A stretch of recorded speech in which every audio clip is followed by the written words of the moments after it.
David Sanders came down from South Pleasantburg Nursery up in Greenville. If people think leaves are just green and boring, I think you're going to teach us something else. Well, and with the renewed interest in houseplants, with people not having yards to tend to, they do want to bring the outside in occasionally. So I brought a few plants that might be a little more challenging than what we used to. We used to grow things like the pothos and peace lilies and Chinese evergreens. Young people These would today, be rewarding, though. Right, and young people today come into the nursery. They know more about houseplants than we do because they have been spending a lot of time with them. I brought a couple of examples of plants, not only plants that might be a little bit more of a challenge, but plants that these two are going to be pet safe. Almost every houseplant, every tropical plant has some level of toxicity to dogs, cats, people, children.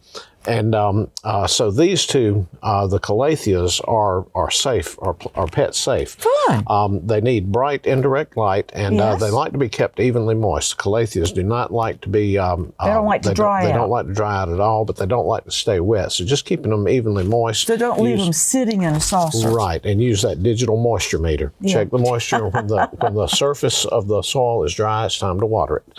But the Calatheas come in a lot of different flower. Or rather foliage forms and colors. One of the common names for the Calathea is the peacock plant, because a lot of times they do have lots of vivid colors in the foliage. But this particular one has, it's just got a nice modeling, but almost symmetrical. It looks almost like a leaf within a leaf. It does, but that's just the natural coloration of the leaf. Did you polish these? No, these came straight out of the greenhouse into my car down to Sumter. This is another one that, on first glance, people might mistake this one for a type of pothos or philodendron, because it does not have that classic rounded leaf that Calatheas do. But here again, you get a really intense white variegation juxtaposed with the dark green, and then it sort of blends in together. So you've got different shades of green and even gray in there. Beautiful. And the other thing about the Calatheas is, if you look at the underside of the leaves, it's always a contrasting color. These are purple. Gosh. The one that we had up here are the pattern is reflected in the underside, only instead of being green and white. This is just phenomenal. They're beautiful plants. They really are. And like I say, these two are pet safe. The same can't be said for the this Anthurium. This is the Anthurium is also known as the flamingo plant or flamingo flower. Most people are familiar with the ones that look kind of like a peace lily that's got they have the red spathe and the little yellow spadix in the center. This one does produce that same type of flower, but they're usually buried down under the foliage. They don't come up on the long stalks. So that's not the showy part. Right.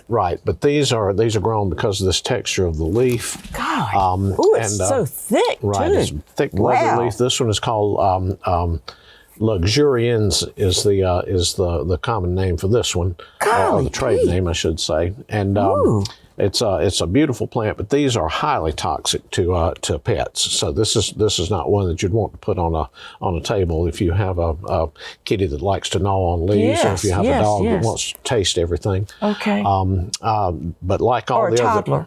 Right. But like all the other Anthuriums, they do like to get a little bit root bound. They don't like a lot of excess moisture around the roots. So when you have one, make sure that you don't repot it into too large a pot, because if that happens, the soil doesn't dry out enough, and the roots can rot. But these are very rewarding plants, and they're not that difficult. So when you get a potted plant, you really need to come to some place where they can tell you about it. If you just pick it up, who in the heck would know? Right. And a lot of times we do have people that bring plants into us that want it to be repotted because it's dying. Well, it's dying because it's been repotted. Goodness. Peace lilies are a prime example. People get a peace lily as a gift, and they immediately take that little 6-inch peace lily and put it in a 12-inch pot. And peace lilies like to dry out between watering. Yeah. You have one more for us? I have one more. This one is a challenge. This is one of the Alocasias. A lot of people are familiar with the African mask Alocasia that looks like a dragon face almost. This one is one called Stingray, which is perfect perfectly Yeah, it's perfectly reasonable. named. I personally have never had any luck with the Alocasias. I either overwater them or I underwater them. But we also have people that come in that have 50 different Alocasias, No. and they all thrive. And I don't know what their secret is, so I just let them grow them, and I stick with things that I can take care of. Isn't that more fun? That is just delightful. Huh. So, what do you think it likes? It likes to get a little dry between waterings, but not bone dry.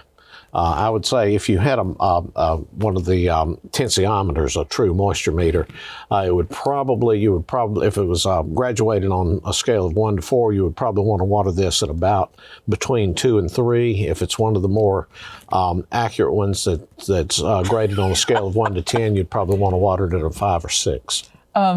So much for the easy houseplants. Look at the stem on this. It's already wonderful, too. This is just more stingray. That's just a hoot. Thank you so much for sharing those with us. Thank you. Thanks for having us.